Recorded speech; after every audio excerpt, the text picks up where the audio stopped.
Mitochondria and chloroplast. क्या क्या similarity जाने हम लोग? दोनों के दोनों क्या डबल मेम्ब्रेन ऑर्गेनेल ऑर्गेनेल, दो मेम्ब्रेन, दोनों के पास अपना डीएनए होता है, आरएनए होता है, 70s टाइप राइबोसोम होता है। दोनों कैपेबल है अपने सेल्फ रिप्लिकेशन के लिए, इसलिए दोनों को बोलते हैं क्या? Semi autonomous.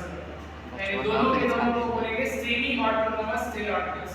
तीसरा सिमिलरिटीज क्या है? दोनों का जो डिवीजन होगा माइटोकॉन्ड्रिया और क्लोरोप्लास्ट, दोनों का जो डिवीजन होता है वो बाइनरी फिजन के द्वारा होता है, डिवीजन बाय बाइनरी फिजन। क्योंकि दोनों के पास अपना डीएनए सिंपली एक साथ डिवाइड करके, यानी एक माइटोकॉन्ड्रिया जो प्री एग्जिस्टिंग माइटोकॉन्ड्रिया या क्लोरोप्लास्ट है वो डिवाइड करके नया माइटोकॉन्ड्रिया या क्लोरोप्लास्ट बना है।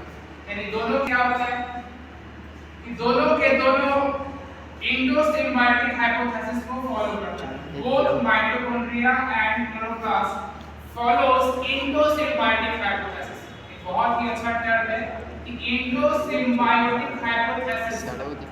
ये दोनों के दोनों इंडो नीट का क्वेश्चन है ये कि कौन-कौन से ऐसे ऑर्गेनेल्स हैं जो endosymbiotic hypothesis को फॉलो करते हैं फॉर माइटोकॉन्ड्रिया एंड क्लोरोप्लास्ट।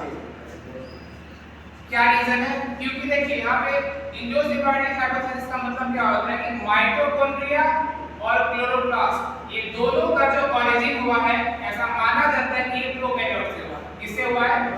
क्योंकि माइटोकॉन्ड्रिया, क्लोरोप्लास्ट और प्रोकैरियोट्स में कुछ सिमिलरिटीज। क्या-क्या सिमिलरिटीज है?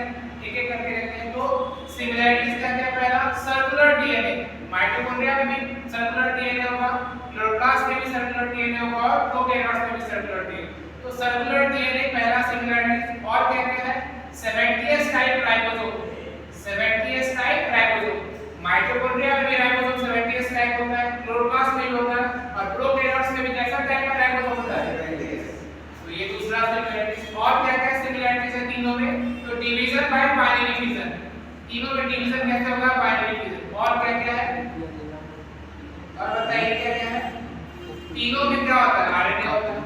तो चूंकि माइटोकॉन्ड्रिया, क्लोरोप्लास्ट और प्रोकैरियोट्स में कुछ सिमिलरिटीज है, इसीलिए ऐसा माना जाता है कि माइटोकॉन्ड्रिया और क्लोरोप्लास्ट का ओरिजिन किससे हुआ? प्रोकैरियोट से। और देखिए माइटोकॉन्ड्रिया, क्लोरोप्लास्ट में और क्या सिमिलरिटीज है? लास्ट सिमिलरिटीज ऐसा बोला जाता है कि दोनों के दोनों साइटोप्लाज्मिक इनहेरिटेंस को शो करता है, दोनों के दोनों साइटोप्लाज्मिक इनहेरिटेंस को शो करता है। देखिए इनहेरिटेंस का मतलब क्या होता है कि एक जनरेशन से दूसरे जनरेशन में जेनेटिक कैरेक्टर ट्रांसफर हो रहा है, उसी को इनहेरिटेंस बोलते हैं। तो इनहेरिटेंस के लिए कौन सा सब्सट्रेट रिस्पांसिबल है? डीएनए।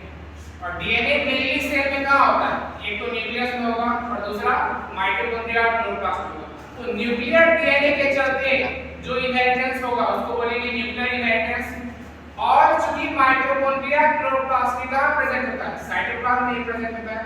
तो माइटोकॉन्ड्रिया, क्लोरोप्लास्ट के अंदर जो डीएनए है इसके चलते जो इनहेरिटेंस होगा इसी को बोलते हैं साइटोप्लाज्मिक इनहेरिटेंस। तो क्वेश्चन आ चुका है, नीट का ये कॉन्सेप्ट है कि साइटोप्लाज्मिक इनहेरिटेंस कौन-कौन से ऐसे ऑर्गेनेल्स हैं जो शो करते हैं। तो एक आपका माइटोकॉन्ड्रिया और दूसरा आपका क्लोरोप्लास्ट। ये बहुत ही इंपॉर्टेंट सेगमेंट था आज का कि ये similarities between mitochondria and chloroplast. पहला डबल मेम्ब्रेन नॉन-डेड, दूसरा दोनों के दोनों सेमी ऑटोनोमस, तीसरा दोनों में डिवीजन बाय बाइनरी फिजन, चौथा दोनों फॉलो करता है इंडोसिम्बायोटिक हाइपोथेसिस और पांचवा ये दोनों के दोनों साइटोप्लाज्मिक इनहेरिटेंस को शो करता है।